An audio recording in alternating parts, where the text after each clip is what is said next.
সংগীত, সাহিত্য, শিক্ষা ইত্যাদি বিভিন্ন ক্ষেত্ৰলৈ আগবঢ়োৱা অনবদ্য অৱদানৰ বাবে বহু বিশিষ্ট ব্যক্তিলৈ আগবঢ়োৱা হ'ল 2021 বৰ্ষৰ পদ্ম সন্মানসমূহ।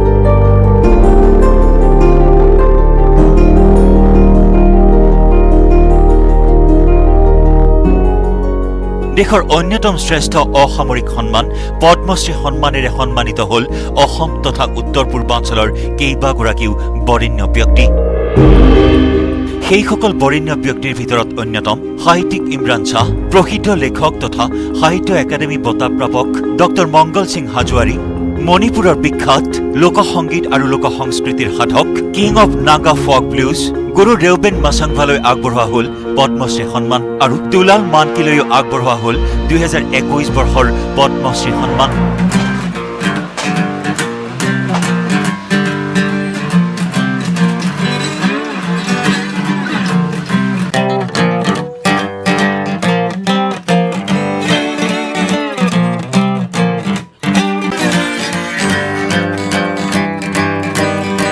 মণিপুৰৰ প্ৰসিদ্ধ লোকসংগীত আৰু লোকসংস্কৃতিৰ সাধক গুৰু ৰেউবেন মাছাংভাই লাভ কৰে পদ্মশ্ৰী সন্মান।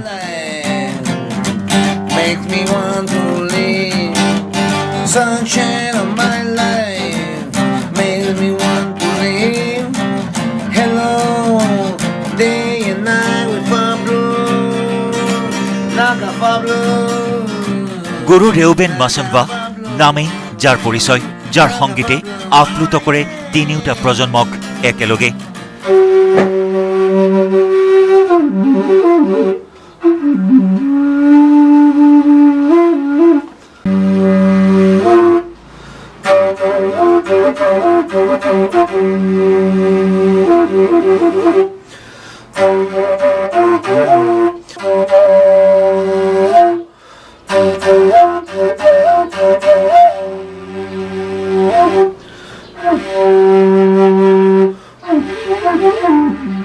I feel good. I heard the news in the morning, 25th morning, from the Home Department, Delhi. So I heard that news. I feel good, and I think, oh, this is amazing. Is God bless. So I feel good. I feel good, and I didn't say to anybody. I heard. I just keep quiet, thinking, how I get this the biggest civilian award in this country. So this is I think and I am overjoyed, really. Yes, I play. I used to play. I play folk fiddles. It's we call tingtela, and my taste called pena. One string, but it's bundle string. Like this horse tail here. So this I used to play. So the sound so sounds is good. Human voice just like. And then I play flute.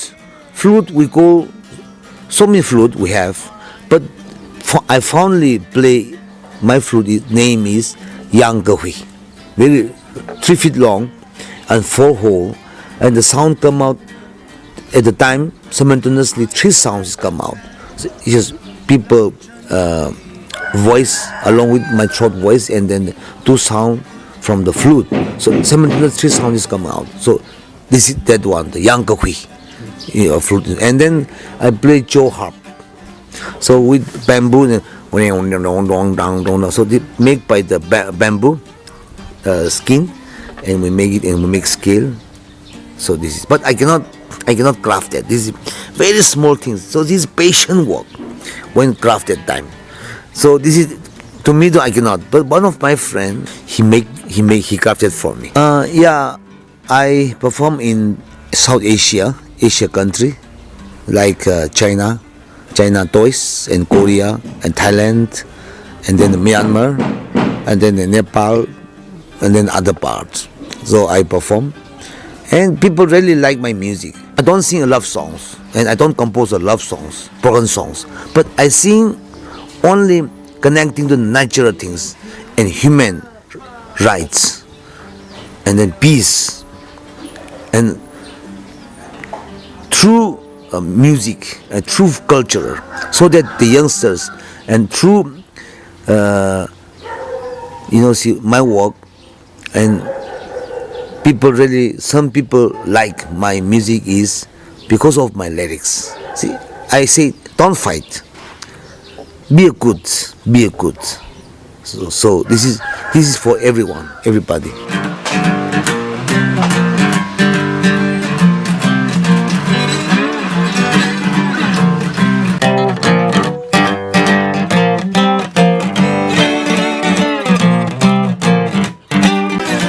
লোকসংগীত আৰু লোকসংস্কৃতিৰ ক্ষেত্ৰখনত দীৰ্ঘদিন ধৰি জড়িত 60 বছৰ বয়সীয়া ৰেওবেং মাছুংবাই আগবঢ়োৱা অনবদ্য অৱদানৰ বাবে তেওঁলৈ আগবঢ়োৱা হয় 2021 বৰ্ষৰ পদ্মশ্ৰী সন্মান।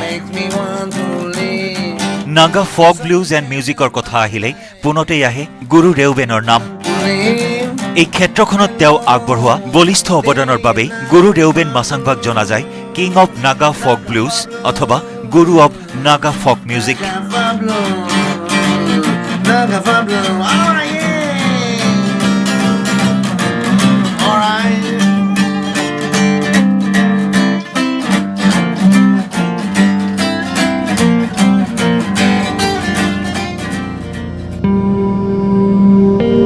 প্ৰসিদ্ধ কথা সাহিত্যিক অসম সাহিত্য সভাৰ প্ৰাক্তন সভাপতি ইমৰান শ্বাহ সন্মানিত হৈছে পদ্ম সন্মানেৰে। ভাৰত চৰকাৰে গণতন্ত্ৰ দিৱসৰ পবিত্ৰ ক্ষণত বৰেণ্য অসমীয়া সাহিত্যৰ কথকগৰাকীলৈ আগবঢ়াইছে পদ্মশ্ৰী সন্মান। এইগৰাকী প্ৰসিদ্ধ কথা সাহিত্যিকৰ আছে বৰ্ণিল জীৱন পৰিক্ৰমা। এইগৰাকী সাহিত্যিকে বিগত 70 বছৰত অসমীয়া সাহিত্যৰ ভঁৰাললৈ আগবঢ়াইছে 3 কোটিৰো অধিক গ্ৰন্থ। এইগৰাকী সাহিত্যিকে শেহতীয়াকৈ লাভ কৰিলে ভাৰত চৰকাৰৰ পদ্মশ্ৰী সন্মান। প্ৰথমবাৰৰ বাবে এগৰাকী শিৱসাগৰীয়াই এনে বিৰল সন্মান লাভ কৰাত এতিয়া আনন্দৰ বন্যা শিৱসাগৰত। সাহিত্যৰ কাৰণে যিখিনি কৰি গ'লোঁ বা সাহিত্যত যদি মই কিবা দিব পাৰিলোঁ তাৰ স্বীকৃতি হিচাপে নিশ্চয় সন্মানমূলক আগবঢ়াইছে। তাৰ পৰা মই ভাবোঁ যে আমাৰ অসমীয়া সাহিত্য বৰ্তমান ভাৰতীয় দৃষ্টিত পৰিছে আৰু আমি সেইটো অব্যাহত ৰখা দৰকাৰ। নতুন সাহিত্যিকসকলক ক'বলগীয়া কথা এটাই যে সাহিত্যৰ ক্ষেত্ৰতে হওক বা জীৱনৰ অন্য ক্ষেত্ৰবিলাকতে হওক কঠোৰ শ্ৰমৰ বিকল্প নাই, যিটো আমাৰ মানুহৰ মাজত বা আমাৰ ডেকা চামৰ মাজত আজিকালি কমি যোৱা যেন অনুভৱ হয়। গতিকে তেওঁলোকে যাতে প্ৰস্তুত হয় বাহ্য মানে যিমানখিনি কৰিব পাৰে সিমান পৰিশ্ৰম তেওঁলোকে যাতে কৰে।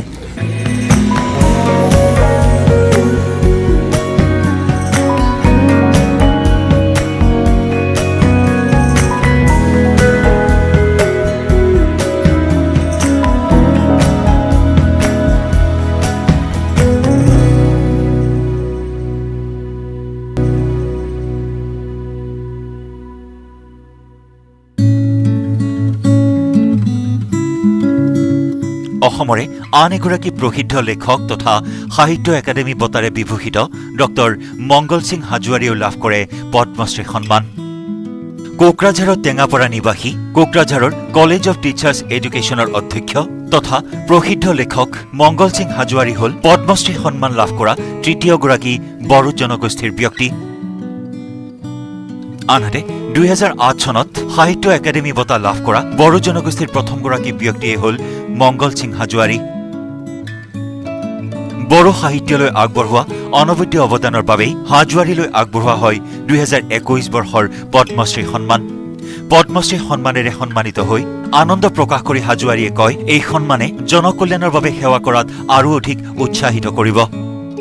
পদ্মশ্ৰী বঁটা বিজয়ী হিচাপে মই নথৈ আনন্দিত হৈছোঁ আৰু এয়া অসম চৰকাৰ তথা ভাৰত চৰকাৰৰ স্বীকৃতি বুলি মই ভাবি লৈছোঁ আৰু এই লেখীয়া সমাজৰ কাম কৰি যোৱাৰ কাৰণে মোৰ নিতান্ত দৰকাৰ বা প্ৰয়োজনীয়তা বোধ কৰিছোঁ।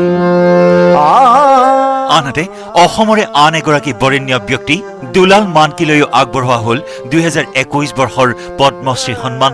ঝুমুৰৰ জৰিয়তে তেওঁ বহুতো গীত আগবঢ়াই গৈছে। তিনিচুকীয়াৰ বৰহাবজান নিবাসী এই মহান শিল্পীগৰাকীয়ে পদ্মশ্ৰী সন্মান লাভ কৰি আনন্দ প্ৰকাশ কৰে। লগতে অসম চৰকাৰ আৰু ভাৰত চৰকাৰক কৃতজ্ঞতা জ্ঞাপন কৰে দুলাল মানকিয়ে। বিচাৰি আহিছে। মোৰ ভাষা নাই ক'বলৈ, বহুত ভাল লাগিছে। আজি সংগীতটো এই সাধনা কৰোঁতে কৰোঁতে পিছত আজি সংগীতৰ ওপৰতে নিৰ্ভৰ কৰি আজি আমি গোটেই পৰিয়াল আমি জীয়াই আছো, দুলাল মানকে জীয়াই আছে। মোৰ এটি ছোৱালী এজনী, ল'ৰা মোৰ সহধৰ্মিনী। আমি সংগীতৰ ওপৰতে নিৰ্ভৰ কৰি চলি আছো। কোনোদিন জীৱনত অভাৱ, কোনোদিন জীৱনত ফিলিংছ কৰা নাই। আৰু এই সাধনাৰ ফলতেই আজি ভাৰত চৰকাৰ, অসম চৰকাৰ, মাননীয় মুখ্যমন্ত্ৰী মহোদয়ৰ দয়াত আজি এই দুলাল মানকে লৈ আজি যি পদ্মশ্ৰী সন্মান জনালে, তাৰ কাৰণে মই নথৈ মানে আনন্দিত হৈছোঁ। আৰু মই ধন্যবাদ জনাইছোঁ এইখন চৰকাৰক আৰু ভাৰত চৰকাৰৰ, মোদী চৰকাৰৰ যিকেইজন মন্ত্ৰালয়ত যিকেইজন আছে, গৃহ মন্ত্ৰালয়ত সকলোকে মই ধন্যবাদ জনাইছোঁ।